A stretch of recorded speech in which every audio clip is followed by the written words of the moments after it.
Yo, Striwan Tim.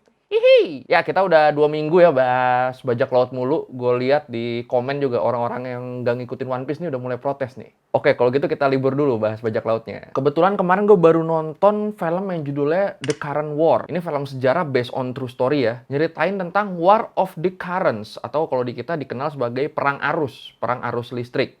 Antara Thomas Alva Edison dan Nikola Tesla. Nah, abis nonton film ini nih, gue jadi tertarik buat ngangkat ini di Learning by Googling karena gini deh, kita dari kecil tuh selalu diajarin kalau penemu lampu adalah Thomas Alva Edison. Penemu Thomas Alva Edison. Mulai gede kita baru kenal namanya Nikola Tesla. Dan biasa masuk tuh cerita-cerita kalau dulu Tesla ini katanya pernah mencoba untuk ngembangin free energy gratis, listrik gratis buat semua orang. Terus katanya penelitian Tesla ini dimatiin sama Edison. Karena katanya kalau penemuan Tesla ini berhasil, usaha Edison bakal mati. Karena akhirnya listrik bisa diakses oleh semua orang kan, gratis lagi. Ada yang pernah dengar cerita kayak gitu?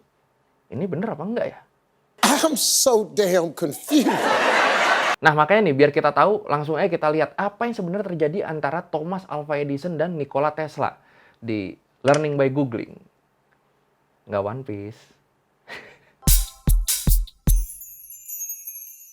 Edison lahir pada tahun 1847 dan dia dianggap sebagai penemu yang paling produktif pada saat itu. Ya gimana nggak produktif, dia punya 1093 hak paten atas nama dia. Lah, disangka bohlam doang. Enggak dong, ada fonograf, terus proyektor film, itu yang nemu juga Edison itu. Yang pasti di setiap penemuannya ini, Edison selalu menerapkan prinsip produksi massal. Makanya selain sebagai penemu, Edison itu juga selalu dianggap sebagai pebisnis handal. Ini baru nih, cuan for life. Uang.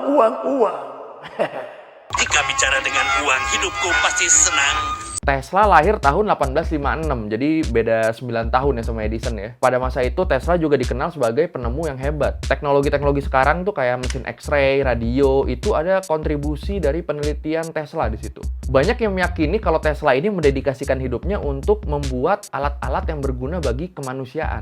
Tadi kan kalau Edison tuh bisnis banget ya. Nah, kalau Tesla ini nih yang penting berguna. Ya kayaknya ini sih yang bikin orang-orang jadi lebih banyak yang pro Tesla ya. Kalau ada yang nyangka Tesla sama Edison ini udah musuhan dari awal, lu salah. Karena sebenarnya Tesla sempat kerja di perusahaannya Edison. Beberapa bulan kerja, terus Tesla ini diminta Edison buat ngedesain ulang generator listrik DC agar lebih efisien. Dan Tesla dijanjin $50 kalau dia berhasil ngedesain ulang tadi. Lumayan nih duit. Hei. Oh, kau tinggal bilang betapa senangnya. Ya emang basicnya udah jenius ya, berhasil lah si Tesla nih ngedesain ulang. Pas nagih duitnya, Tesla malah dibilang kalau dia nggak ngerti bercandaan orang Amrik. Ih, si anjing. Nah, setelah kejadian $50.000 tadi, Tesla akhirnya resign ya. Ya, siapa juga yang gak resign. Terus akhirnya dia kerjasama bareng George Westinghouse untuk mengembangkan listrik AC, alternating current, listrik bolak-balik. Jelas ini jadi saingannya perusahaan Edison Electric Lighting Company, yang ngembangin listrik DC kalau di sini nyebutnya ya, direct current. Nah, mulai kelahi, seneng nih mulai nih, mantap, hantem dong. I didn't take your ideas.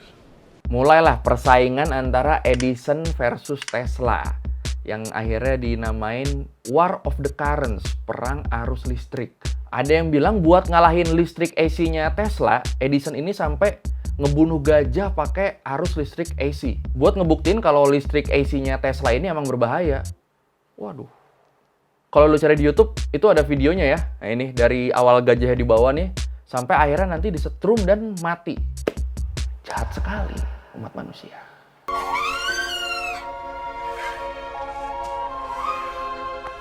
Masalahnya, video dan kabar yang udah terlanjur kesebar ini ternyata nggak bener. Kejadiannya trum gajah itu ternyata dilakukan pada tahun 1903, atau setelah War of the Current ini udah selesai.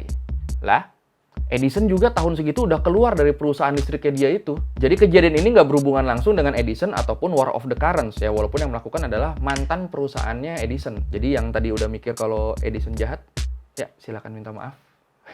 Lah, terus yang menang siapa? Ya, bisa dibilang yang menang Tesla di sini. Jadi War of the Currents ini selesai setelah investor perusahaan Edison ini minta dia untuk pakai listrik AC. Waduh, Dan abis itu Edison juga ngaku kalau dia juga salah dalam memperkirakan potensi yang dimiliki listrik AC. Ini bagus nih, berjiwa besar, mengakui kesalahan Edison. Nah, kemenangan Tesla ini ditandai dengan Tesla dan Westinghouse yang ngebangun pembangkit listrik tenaga air pertama di dunia. Lokasinya di air terjun Niagara yang listriknya itu bisa buat nerangin satu kota New York. Wah, penemuan ini dipatenin, mulai kaya raya deh Tesla. Uang. Banyak yang nganggep, bahkan termasuk gua dulu, kalau Tesla ini adalah penemu listrik. Padahal faktanya enggak. Generator listrik AC pertama itu diperkenalkan oleh Hippolyte Pixii pada tahun 1832 yang digunakan pakai kayuhan tangan. Wah, capek dong nih.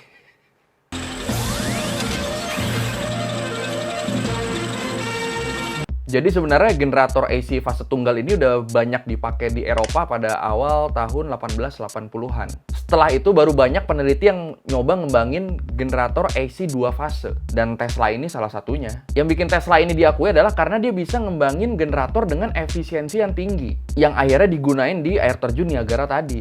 Nih tuh gambarnya yang ini tadi nih. Terus katanya Nikola Tesla ini adalah penganut bumi datar. Itu kenapa katanya penemuan-penemuannya dan karirnya itu banyak dihancurin sama Edison ya. Nah makanya kita balik lagi ke awal tadi tuh. Cerita tentang ketika penelitian free energy Tesla ini dihancurin sama Edison. Faktanya Tesla juga tahu kalau bikin energi dari ketiadaan itu adalah mustahil dalam konsep konversi energi. Kan katanya Tesla Coil ini nih ya, pembangkit energi Tesla tuh yang dihancurin. Padahal faktanya Tesla Coil ini nih, dia bukan pembangkit energi, tapi fungsinya lebih kayak transmitter gitu. Jadi bukan beneran pembangkit listrik nih, apalagi free energy itu nggak mungkin banget. Whatever you do, don't watch or like free energy videos. You just encourage these idiots. Terus katanya nama Tesla ini ditutup-tutupin. Ditutupin dari buku sejarah, dari pelajaran sekolah, dari banyak lah pokoknya. Siapa yang nutupin?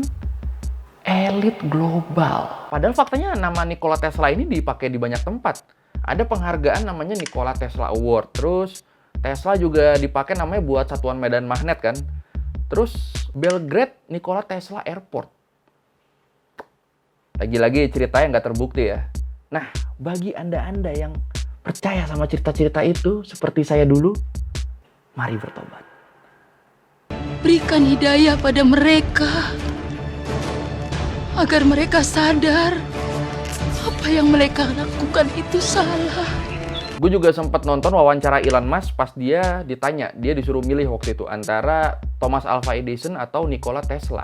Terus dia pilih siapa? Dia milih Thomas Alva Edison karena katanya Edison ini bisa ngolah temuannya untuk dijual dan diakses oleh semua orang di dunia. Sedangkan Tesla nggak kayak gitu katanya.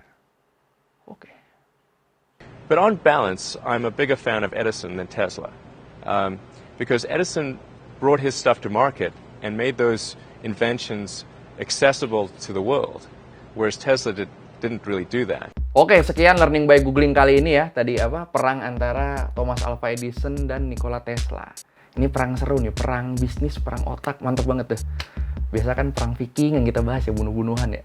Ya udah lu kalau ada request jangan lupa tetap tulis di komen ya. Mau request apapun, nggak harus bajak laut, nggak harus One Piece, kejadian apapun bisa pokoknya. Ya pokoknya gue tunggu komen-komennya, kita diskusi di situ kayak biasa. Oke, thank you, bye, dah.